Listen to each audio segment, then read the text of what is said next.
What's going on, guys? It's your boy GS, and before we get all into the biblicalness, as you see, we have 409 hitter. I just randomly came across this video, showed him some love, liked it, left a comment, and he thought, he was like, is this a fake comment? What is this? You gotta be kidding me. This isn't GS. I think that he has really good content. He's new to the Madden community. I think you guys should check him out. Go ahead and show him some love. Annotation above. The link is in the description. I think if you guys have time, go ahead and check him out. He has no idea that I'm doing this. I just came across his channel, and I thought it was good, and I thought that I should share it with you guys. We have a lot of up-and-coming Madden commentators, and I came across this video, and I really like this content, so feel free to go ahead and check him out. Show him some love. Let him know that, GS went ahead and sent you. So if you guys end up subscribing, go ahead and, let him know. I definitely think you guys are going to be happy with this content. So to begin the game, as you see, he tried to sneak me with an onside kick. He's being disrespectful as soon as the game begins. Not to mention I have the Rams, he has the 49ers, so we definitely have a NFC West matchup here, a divisional rivalry, and I know it's going to be tough to score because the 49ers, they're by far the most glitchiest team in the game. Master Chappie even went as so much as saying that they are possibly the greatest defense ever assembled in any year in Madden, and I think I have to agree. Their block shedding is incredible. Everybody gets computer hit sticks. It's really tough to move the ball. Their man-to-man is really good. They have very, very good safeties. It's just really tough to move the ball on them. So again, we're going to try our best. And the season title is like 5v5 as we score a touchdown right there. We end up hiking and hauling with Bradford. He has his version of the 5 wide, and so do I. It was kind of a coincidence that both of us was running the 5 wide. So, again, defensively, we know it's not going to be easy as well because as great as they are defensively, they're very good offensively. And he was doing some things that it was just weird that he was able to move the ball. He would just run to the side continuously every play, throw off his back foot across his body, and it was accurate every time. And I couldn't understand how he was being able to become just so accurate, exactly like this. He'll just run to the side, and then he'll just find somebody, and he'll just throw the ball, and it was accurate every single time. I mean, Kaepernick throws on the run. He becomes an average quarterback, but when he throws off his back foot across his body, he turns into Troy Aikman. I couldn't figure it out. So, as you see, he's driving the ball. He's really close to scoring. We stop him on a 4th down, and he ends up going for it, and he runs the ball. I really wasn't expecting that. I thought he was going to try and pass the ball. So, good play by him. He caught me off guard. He ends up scoring. Tried to hit me with the onside again. I audibled, and then he decided to call a timeout and finally kick a regular kick. But he definitely was trying to sneak me again until he saw the audible, and then he switched out of it. So I already know that this guy, he wants some skill points real bad. So, again, we're back to using the Philadelphia 5 wide scheme. And we throw an interception. Absolutely horrible read by me. Well, not horrible. It was the right read, but I was too impatient. I had to wait for that streak to maybe move up another 3 or 4 yards to gain some more separation above that middle linebacker, so that didn't happen. So just bad timing by me, and now he's in good position. But wait a minute.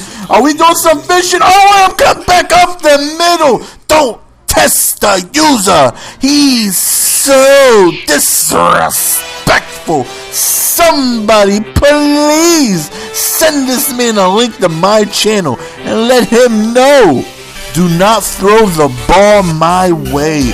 The results are going to end up something like that. So we are able to, stop him and get that possession back.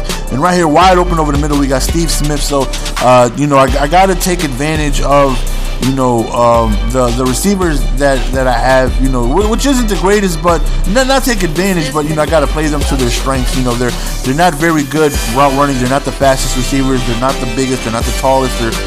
So I got to be able to make sure that I get wide open space, because it's really tough to especially if he plays man. The man-to-man defense from the 49ers is really difficult to get away from, especially if you don't have receivers with good route running, which the Rams don't have. So it's really tough to gain separation. So I really have to pick my mark right. I have to make the right read every time, because if I don't, it's really going to be costly. So right there, he throws a streak, and he ends up getting it with Manningham right there. Puts him in great position to go ahead and tie this game.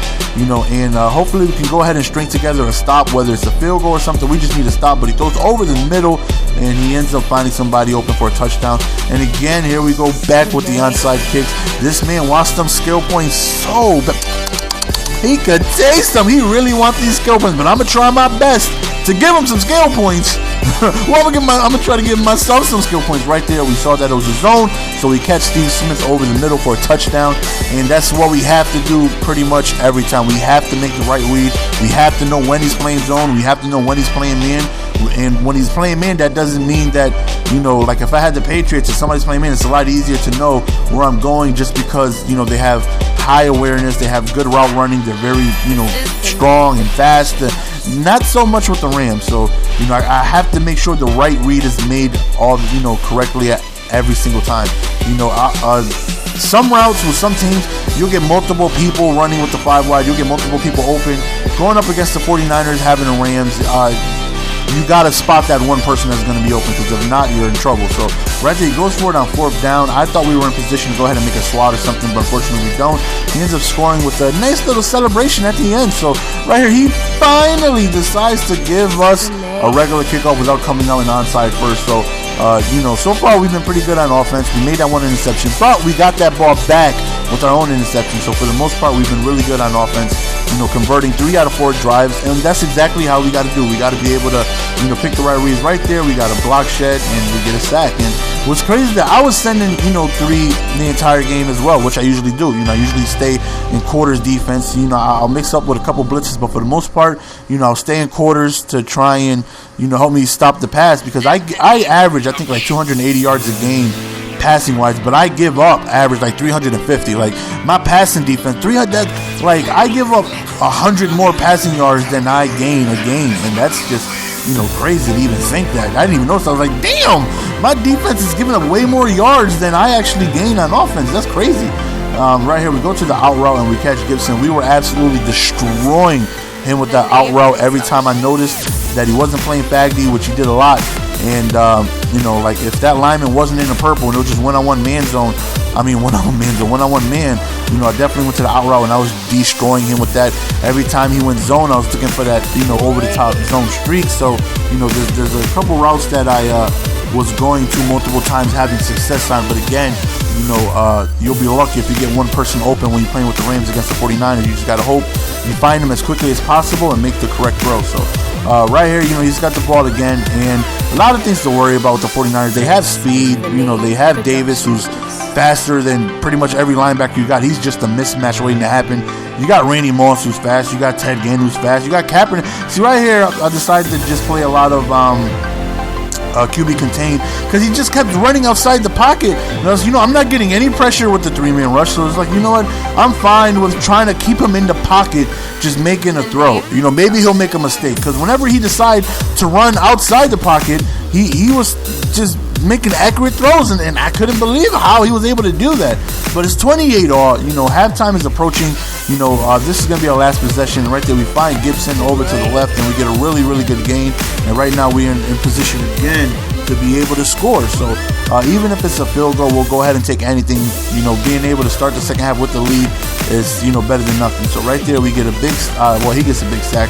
Right here, we try to go for the screen play, and we end up going to Jackson, and he breaks a tackle, but we don't get too far before we have to call a timeout, and we end up just kicking a field goal. You know, so we're going into halftime against this disrespectful cheeser, 31-20. And man, if I can, hopefully we can just get a couple of stops. You know, I've shown that offensively, you know, so far we've been able to score on every single possession but one.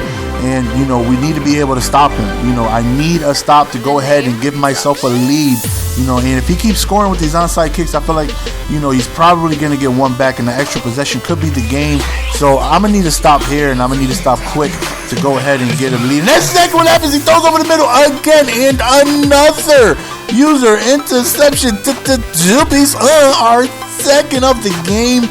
And now we are in great position to go ahead and finally separate ourselves with a good lead. And we find out, I mean, we get Stevie Smith right there, and we can celebrate ourselves, young man. I said we can celebrate ourselves. You ain't the only one who knows how to celebrate. So now we feel way more comfortable about our chances of being able to win this game. We're up 2 possessions. So no matter what, hopefully we should be able to receive the ball back with the lead. unless he scores and then goes for like an onside kick. But then we get another interception. I don't know if it's due to frustration, but that's exactly what happens most of the time, is that, you know, you get a couple mistakes and then they start doing more mistakes, and then we make a horrible read right there, and he ends up doing a pick six. And that right there was, oh man, you want to talk about raise level 100 frustration. I let a golden opportunity slip away for me to be able to go up in this ball game 3 possessions, and that right there was such a just huge mistake. So now we got the ball back and we're up 3, and now we got to be able to score to regain that 2 possession lead. We got to be able to distinguish our offense and separate ourselves again. That 2 possession lead is a must. It's very crucial that we gain that, you know. So again, we're back to the 5 wide. We're just trying to make the right read at the right time. Again, this defense is really, really tough to get. If you see there was nobody open, it's really tough to gain separation on this defense. So, you know, again, I'll be lucky if one person's open. I have to make sure I find that one person ASAP and give him the ball, because if not, you will get block shed and sacked. Right there, I mean, hit me with the fag D. He sent one, and just nobody was open. I just chucked it up and hoped for the best, but I got picked off right there. And now I'm like, oh man, he's got the ball back. He's probably going to take the lead, because oh man, that's just how things been feeling for me this game. And again, you see, I'm trying to keep him in the pocket. Look at me bringing the lumber. I said I am bringing the lumber. Look at that hit. I said, look at that hit. That was absolutely biblical. That was such a monstrous hit. I don't even know how he held on to that. And again, you look at Kaepernick, man, I'm trying to play contains. Hopefully he'll run into one, but whenever I did, he decided to stay in the pocket. And, you know, oh man, it seemed like he was just one step ahead of me at times, and he ends up gaining the lead. Oh, now you want to do regular kickoffs because you got the lead. You know, I mean, he's had the lead before, but now he decides, like, you know, no more onsides. You know, he's not trying to give me a short field this time. So again, we got to drive downfield, and right here is the must-score situation. You guys, you know, play against the 49ers as much as I do. You know, you guys know that, you know, they're really tough to go ahead and, you know, score, period. So me going down 2 possessions this late in the ball game is really going to be tough to go ahead and try and make anything happen. So right there we get sacked, and right here you see he's playing the heavy fag D, and we're looking, there's nobody open, and we end up rolling outside the right, throwing over the middle, and nothing. So right here, 3rd and forever. Right here is a must-needed conversion. Again, he hits me with the fag D, and we're just looking for somebody to get open. Like, can anybody get some separation? I need somebody to get open. Unfortunately, there's nobody. 4th down, just due to complete frustration, we decide to go for it, and we end up getting it. I don't know how. We switched over to the user. We just chucked it up. There was like 5 Niners there, but thankfully Steve Smith ended up coming up in traffic, and I know it was such a risky call. You know, we have that 4th down swag, but just due out of complete frustration, heavy fag D with the 49ers, onside kicking. You know, this guy is definitely a sleazeball, and, you know, there's nothing better than, you know, beating somebody like this. So, you know, I don't want to give him any justice. I don't want to make him feel like what he did make him win the game. You know, like, I need him to know he lost pulling out all the stunts that he did. You know, the 1-0-11, the 1-0-11 defense, the onside kicking, and all these other shenanigans. You know, I don't want him feeling like he played a good game, he deserved to win. So, you know, at this point, it's Malcolm X style. Any means necessary. We're going to do what we need to put this sleazeball in his place. Right there, we got a screenplay, and we end up scoring a touchdown. And guess what? You know, we end up hitting him with a taste of his own medicine. Like, you know, let's do an outside kick to you. Since you like to do it so much, I think I recovered like 2 this year. These things never work out for me. I don't even know why I even bother. But all I'm going to do is just end up giving him a short field, making it easy for him to score. So we end up kicking an outside kick, and we end up recovering the football. And I'm like, you got to be kidding me. I actually recovered. See, that's the Madden gods letting me know that they don't want you to win. They don't need you to win this game. They want you to lose. They want you to lose bad. So right now we got a chance to go back up 2 possessions, and I know he's mad. I know he has to be pissed off. I mean, you have to be in a situation like that. And I'm sure he's like, why would you outside kick me, bro? You were up. Well, you were doing it the whole game. It got done to you. So, yeah, that's how the Madden guys work out, man. So right here, we end up going to Stevie Smith, getting a huge 1st down, and more importantly, being able to kill clock. You know, even if we kick a field goal here, no matter what, we should remain up a touchdown. Scoring a touchdown, we're up 2 possessions. That's exactly what happened again. You know, that out route was just completely destroying them. Didn't put a purple over there, so it was able to find a wide open. And we went for 2, so we are now up by 12. and now we feel like this game should pretty much be over. You know, there's 2 minutes left. All we got to do is make him drive down the field. As long as we don't give up any big plays and make him drive down the field, you know, nickel and dime his way, dink and dunk, whatever. Look at that play. That's exactly what I'm talking about. Running outside the pocket, throwing across his body, off his back foot, and it's accurate. Like, how is he able to do that? I don't understand. You know, what is Kaepernick's attributes that he's able to run all the way to the left and, you know, just throw the ball and it's on the money? I don't know. But he's doing it and it's working for him. 4th and inches, he goes for it, of course, and he ends up getting the first down. But it's the 2 minute warning mark, so now we feel good. We feel like all we got to do is don't give up the big home run. Don't let him score in one play, and we should be good. You know, just let him, you know, again, work his way up the field. Time is the enemy. He needs to hurry up and score as quickly as possible. As long as we slow him down, he can score. But as long as we slow him down, keep him in bounds, you know, we should be all right. Right there on 4th and 1, he ends up finding somebody open again, runs opposite side, throws all the way across field, and it's on the money. So, you know, he's making his 5 wide work for him. And again, I thought it was really weird that we both were running 5 wide. Right there again, you know, we're just trying to keep him inside the pocket. He runs and he throws like off his back foot. And again, these 49ers are overpowered, man. And I think they may not only have the greatest defense assembled in Madden. I definitely agree with Chappie. I think they may be possibly the best team in Madden ever, even over the Madden 10 and 11 Raiders, even over the undefeated season that the Patriots had when they were 99 overall, even over last year's Packers. This team is absolute cheese. Right there, he figured we were going to come out onside, so he comes out with the soft squib kick, but we ended up recovering, and that's the end of the game, guys. Right here, we just end up just basically killing the clock and winning this ball game, and there's nothing better than being able to beat somebody that pulled out every tactic that he could, and you dropped something, son. You dropped 14 of them skill points out and scooped up 13 of them. Thank you. Come again. Thank you for them skill points, my man. It was very, very nice being able to take those from me, because I know you wanted them real bad. And I mean, he wanted those real. He could taste them. I know he wanted them. So right here, we end up sending him a nice little message like, what was that defense when he sent 11 people in coverage? Yeah, I was eating that up. Don't do that no more. That's not going to help you win, you know, too many ball games. That just stop doing that. You know, again, I did the 5 wide to help me try and get better at beating that defense, and for the most part, I definitely learned a lot. And that's the end of the game, guys. Follow me on Twitter if you're not already. Go ahead and show 409 hitters some love. Check out his channel, subscribe if you like his content. As always, it's your boy Jess, and I'm signing out. Peace. Give it to me, baby.